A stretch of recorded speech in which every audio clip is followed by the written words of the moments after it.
Example of like, Paul, did you call Jed right now? Yeah. You can talk outside, but you can't stay in here. On November 15th, Jake Paul was exposed on camera, desperately begging police not to arrest him after his Nevada gambling scandal erupted into public view.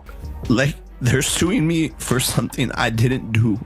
They are promoting it, it's their choice, and they need to be held accountable for abusing the trust between them. The YouTuber had reportedly placed dozens of high-stakes bets, some reaching over $200,000 each. Overnight, the larger-than-life persona dissolved into something far smaller and shakier. It's about Rice Gum, Jake Paul, and Morgs all being the culprits. They knowingly promote. The boxing world saw footage no one expected. Jake Paul, handcuffed in the back of a squad car, voice trembling as he pleaded with officers to let him go. Like, it just pisses me the fuck off. And then gone was the brash confidence he'd flaunted for years. In its place was someone desperate and completely exposed. The video hit millions of views within hours. Yet behind the spectacle was a deeper unraveling.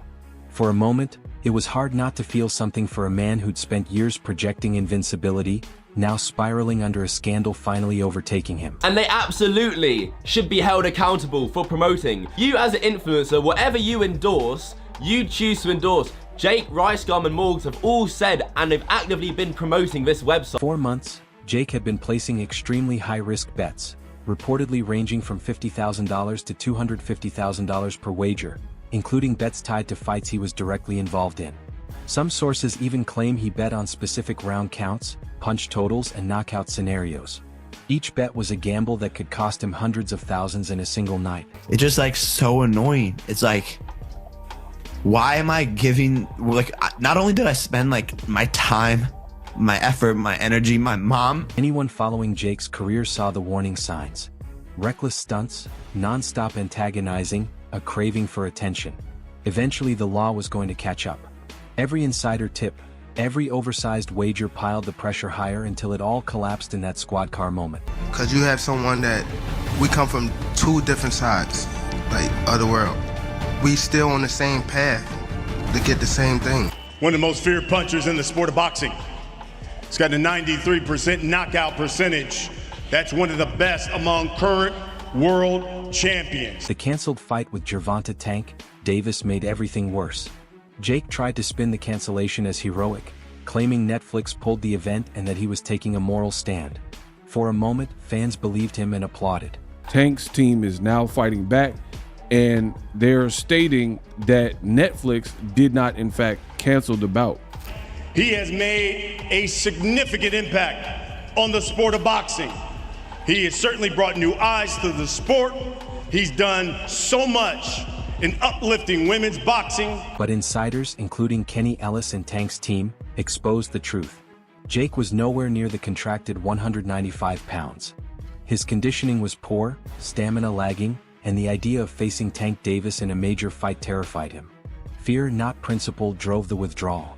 Watching him attempt to disguise panic as bravery only made the entire situation look more hollow.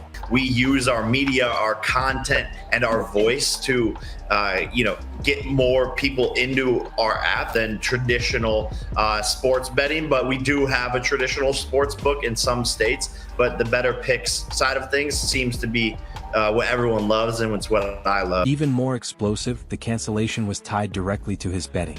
Records indicate Jake had more than $1.2 million riding on prop bets for that very fight.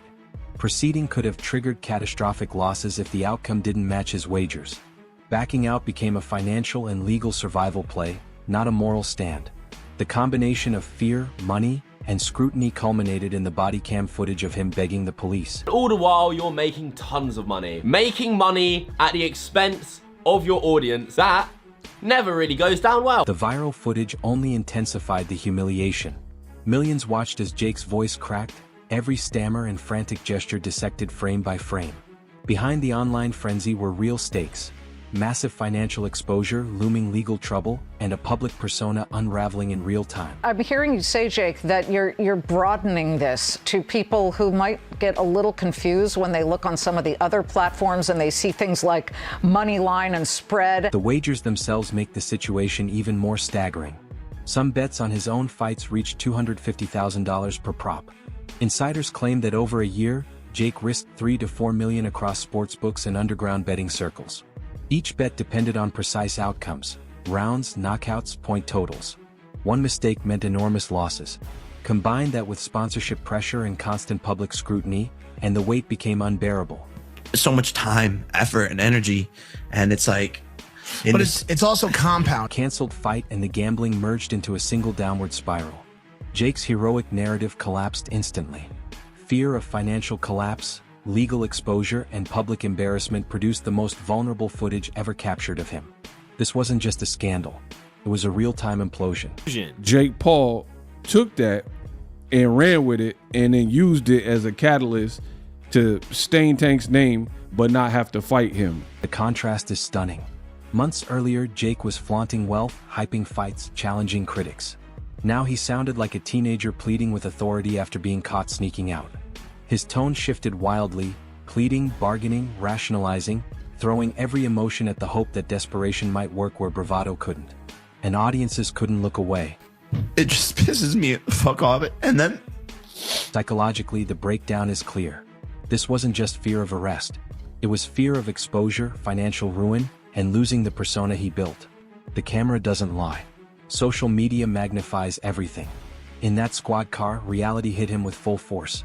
On a fucking lawsuit phone call, and they're like, yo, your son has to pay this. Like, it just like so stupid. And like, behind the scenes, authorities weren't just watching him panic. They were investigating allegations of illegal betting, insider manipulation, and possible fraud tied to his own fights. A deeper probe could lead to federal charges, massive fines, or jail time. Sponsors are already reevaluating partnerships. Trust erodes with every clip. In influencer boxing, trust fuels everything, and his is crumbling. Like, they're suing me for something I didn't do. Like, on God, it's just the most bullshit thing. And I literally had to pay them a lot of fucking money. The financial damage is severe. Gambling exposure alone could cost him millions. Legal fees are climbing. Fines for illegal wagering or fraud could hit 6 figures. Sponsorship losses mount with every meme and every replay of the footage circulating online. That's the thing. Is Jake, it's consensual. 2 consensual parties, Well, 2 you didn't women. say that word. No, I'm saying it's consensual. I'm saying these 2 women. So came he together. paid women to beat on each other. Exactly. Where does that leave him? Jake has survived criticism before, but this scandal could define the rest of his career.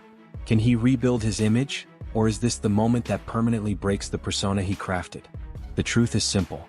Once gambling, fear, and ego collided in public, the fall became inevitable.